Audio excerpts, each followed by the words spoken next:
Perkenalkan, nama saya Regita Cahyani dengan NIM 24410008. Saya dari Fakultas Teknik Prodi Teknik Sipil. Di sini saya akan menjelaskan tentang matriks.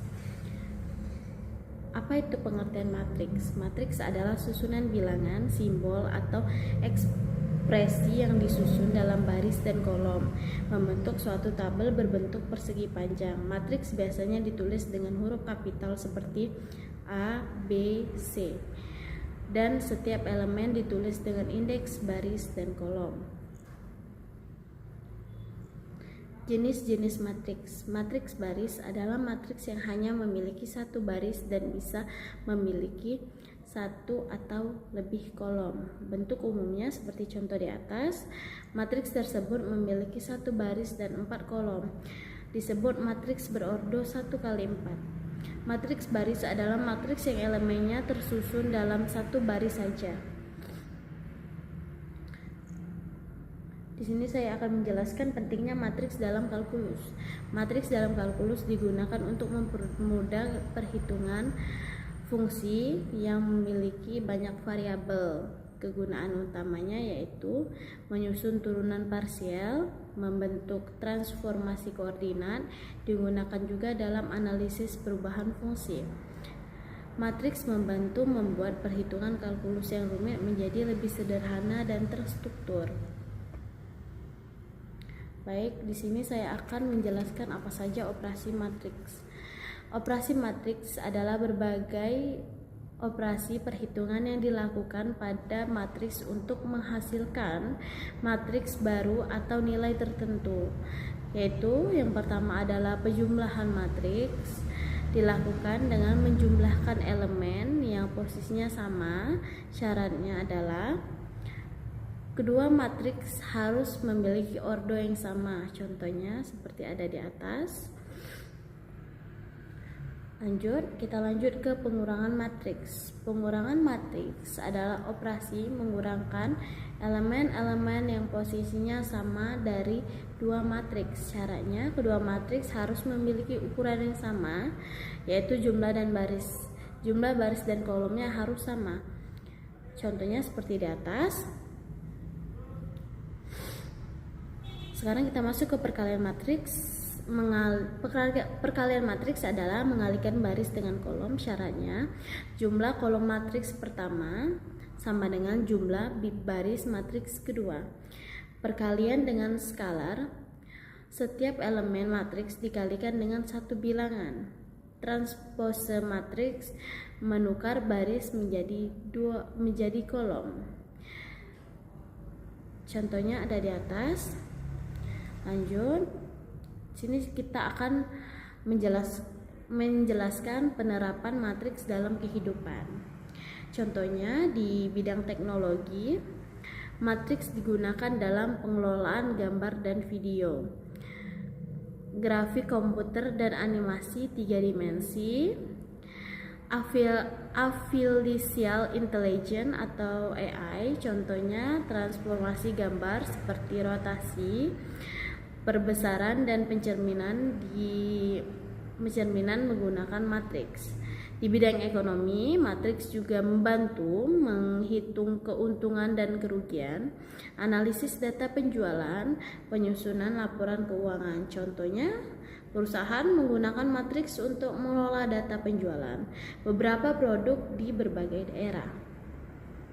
Baik.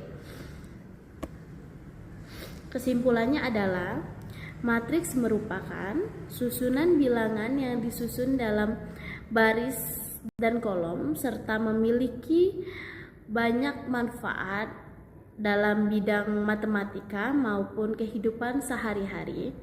Matriks digunakan untuk mempermudah perhitungan dan pengelolaan dalam jumlah besar sehingga pekerjaan menjadi lebih cepat, teratur, efisien, dan dalam matriks terdapat berbagai jenis dan operasi seperti penjumlahan, pengurangan, pengalihan, determinan, dan inverse yang memiliki fungsi masing-masing dalam menyelesaikan masalah matematika. Selain dipelajari dalam matematika, matriks juga diterapkan di berbagai bidang seperti teknologi, ekonomi, pendidikan, transformasi, kedokteran, hingga kecerdasan buatan AI. Pada bidang teknologi, matriks digunakan dalam pengelolaan gambar dan animasi komputer.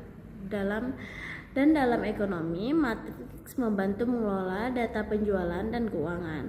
Di bidang pendidikan, matriks digunakan untuk mengelola nilai siswa dan data penelitian. Bahkan dalam kehidupan modern, banyak sistem komputer dan aplikasi digital bekerja menggunakan konsep matriks.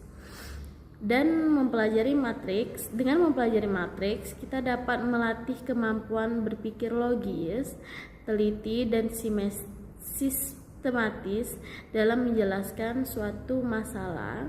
Oleh karena itu, matriks menjadi salah satu materi penting dalam matematika yang memiliki manfaat besar untuk perkembangan ilmu pengetahuan dan teknologi di masa sekarang maupun di masa depan.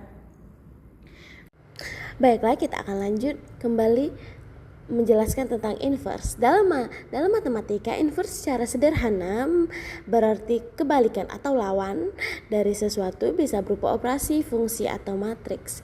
Jika suatu hal digabungkan dengan inverse-nya, mereka akan saling membatalkan dan kembali ke kondisi awal. Identitas berikut adalah 3 jenis inverse yang paling sering digunakan, yaitu inverse fungsi.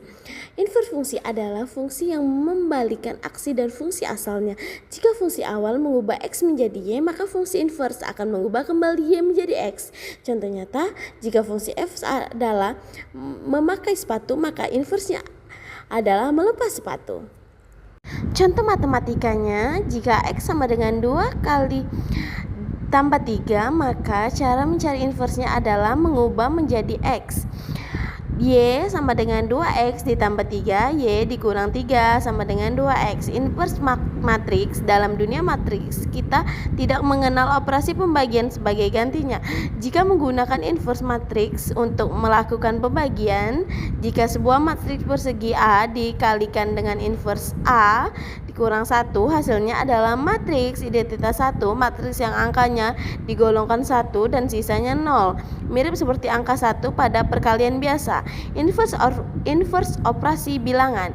Ini adalah bentuk inverse yang paling dasar. Inverse yang paling dasar. Inverse perjumlahan lawan. Inverse dari 5 adalah minus 5 karena 5 ditambah 5 minus 5 sama dengan 0. 0 adalah identitas perjumlahan. Inverse perkalian kebalikan. Inverse dari 5 adalah phrase 1 5 karena 5 times friend 1, 5 sama dengan 1. 1 adalah identitas perkalian. Baiklah, dari inverse yang saya jelaskan tadi, saya akan menyimpulkan bahwa arti sederhana inverse adalah kebalikan, lawan, atau jalan pulang. Di dalam matematika, inverse bertindak seperti tombol ondo pada komputer atau HP. Fungsinya adalah membatalkan suatu tindakan atau proses yang sudah terlanjur dilakukan agar semuanya bisa kembali ke kondisi awal yang netral. Inti konsep berdasarkan jenisnya. Inverse adalah fungsi arah bolak-balik. Jika sebuah fungsi diibaratkan sebagai perjalanan dari rumah A menuju kampus B, maka inverse dari fungsi tersebut adalah perjalanan pulang dari kampus B kembali ke rumah A. Inverse memastikan bahwa setiap tujuan memiliki jalan untuk kembali ke asal. Inverse dalam matriks pengganti. Pembagian dalam dunia matriks, kita tidak bisa membagi suatu tabel angka secara langsung. Sebagai gantinya, kita mengalihkan matriks tersebut dengan inverse-nya. Efek dari perkalian dengan inverse ini sama seperti pembagian suatu bilangan dengan dirinya sendiri, yaitu menetralkan matriks tersebut menjadi sebuah matriks netral. Matriks identitas. Inverse dalam hitungan dasar lawan nyata, lawan dalam perjumlahan. Jika Anda melangkah 5 langkah ke depan, inverse-nya adalah melangkah 5 langkah ke belakang. Anda kembali ke titik 0. Kebalikan dalam perkalian, jika Anda Perbesar sebuah foto menjadi 2 kali lipat, inversnya adalah mengecilkan foto tersebut menjadi setengah kali lipat. Ukuran foto kembali seperti semula. Baiklah, jadi kesimpulan akhirnya adalah inverse bukanlah materi tentang menghitung angka baru, melainkan metode atau untuk melacak balik sebuah proses. Konsep ini sangat penting agar kita bisa membongkar suatu masalah atau mencari tahu penyebab awal dari suatu hasil yang terjadi. Baiklah, mungkin sekian dari saya akhiri. Wabillahi taufiq wal hidayah. Wassalamualaikum warahmatullahi wabarakatuh.